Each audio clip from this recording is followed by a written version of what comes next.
Khi tiếng sấm cuối cùng vừa dứt, cái lạnh của trận giông bão cũng bắt đầu rút lui. Sau cơn mưa, những vệt nắng gắt bắt đầu vươn dài xuyên qua tán rừng già.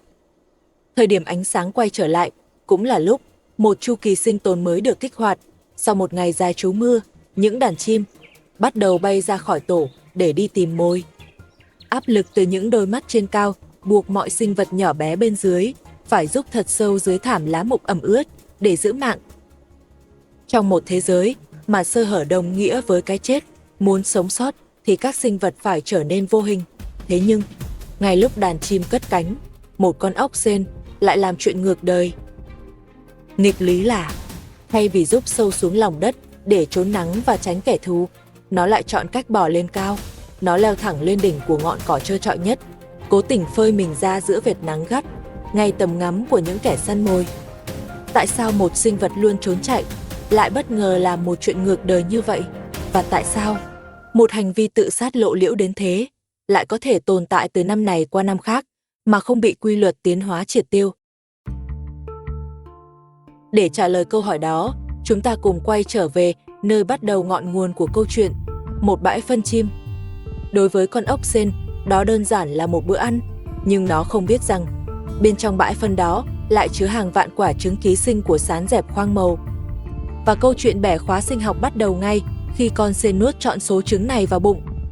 Vào đến dạ dày, trứng sán bắt đầu nở thành ấu trùng, nhưng đây mới là phần quan trọng, bạn cần chú ý, ký sinh trùng không hề phá hủy cơ thể vật chủ ngay lập tức. Chúng không cắn xé nội tạng, không gây ra bất kỳ tổn thương chí mạng nào. Con sên vẫn ăn, vẫn bò, vẫn sinh hoạt hoàn toàn bình thường. Điều này dẫn đến một kết luận logic đầu tiên. Nếu vật chủ chết sớm, cỗ máy vận chuyển dừng lại, thì con sán cũng đi đời.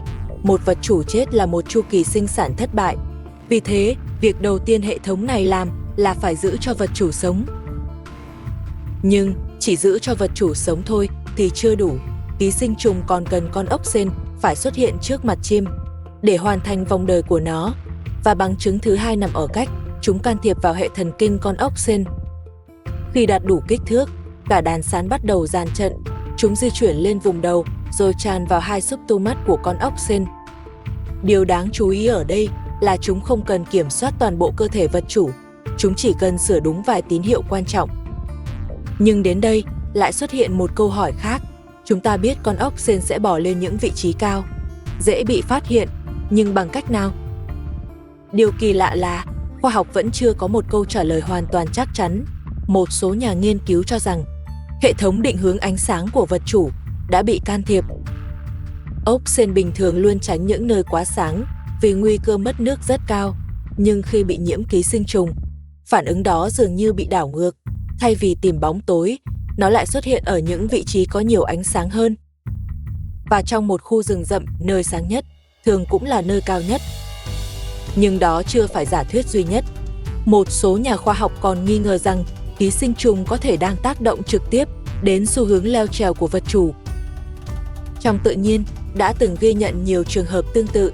Một số loài nấm, virus và ký sinh trùng khiến vật chủ tự động leo lên vị trí cao trước khi vòng đời tiếp theo bắt đầu. Hiện tượng này đôi khi được gọi là bệnh leo đỉnh. Liệu điều tương tự có đang xảy ra ở đây hay không? Hiện tại vẫn chưa ai có thể khẳng định chắc chắn, nhưng dù cơ chế chính xác là gì, kết quả cuối cùng vẫn giống nhau. Ký sinh trùng không cần tốn năng lượng để điều khiển từng bước đi của con ốc sên. Nó chỉ cần bẻ gãy đúng một bản năng, hoặc là sợ ánh sáng, hoặc là sợ độ cao. Một khi bản năng tự vệ đã mất, phần còn lại, con sên sẽ tự thực hiện. Nhưng bò được lên đến chỗ cao mới chỉ là điều kiện cần để kích hoạt giai đoạn tiếp theo. Hệ thống bắt đầu bật công tắc cho một màn trình diễn tàn nhẫn.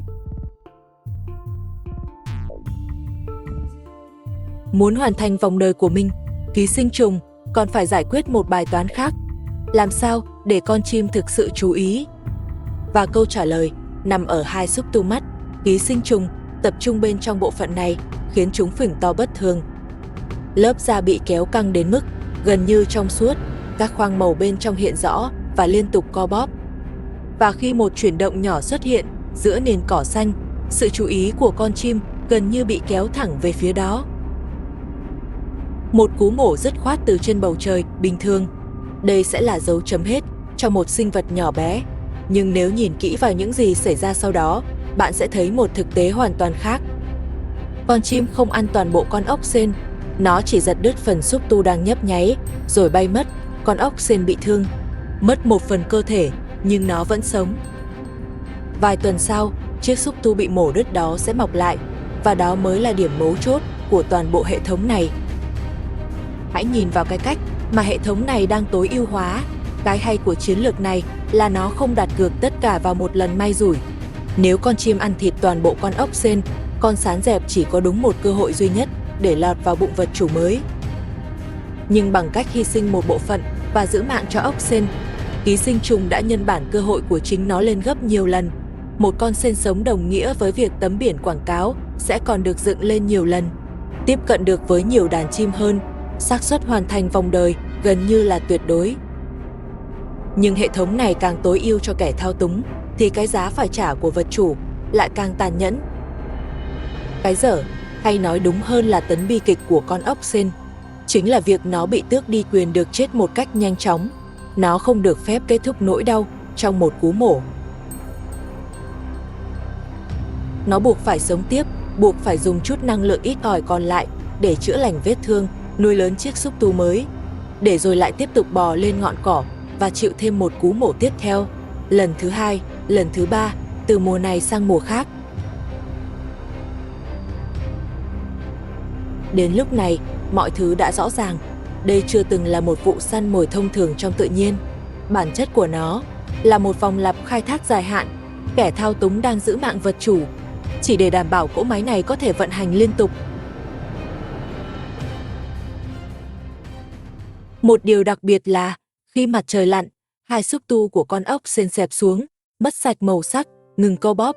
Con ốc được trả tự do để bò vào bụi rậm tìm nước, kiếm ăn và hồi phục thể lực. Nghe thì có vẻ nhân đạo, nhưng thực ra đây là đoạn tính toán thực dụng nhất của con sán. Nếu bắt cái xúc tu đó, co bóp liên tục không nghỉ, ốc sên sẽ chết vì kiệt sức và mất nước trước khi kịp gặp con chim.